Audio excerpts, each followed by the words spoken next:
বালিশটা উড়া। হ্যাঁ, এই যে পাইছি। দে দিক দে। ওই বেটা খারা খালি কয়টা টিয়া পয়সাই এলিতে কি চলবো?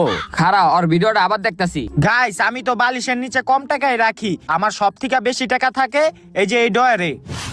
এই জায়গায় আমি সব থেকে বেশি টাকা রাখি। দেখছ? আয় আয়, খোল এটা। ল ল তাড়াতাড়ি ল, বস্তার ভিতরে ভর। ল ল তাড়াতাড়ি ভর।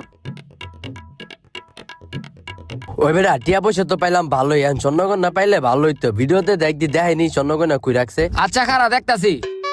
গাইস আমি জানি আমার ব্লগ সবাই দেখে, এই যে চোরও থাকতে পারে, আমার ঘরে যাতে চুরি না হয় এই কারণে আমি ঘর থেকে বাইরই না, আমি খাটের নিচে পলাই থাকি।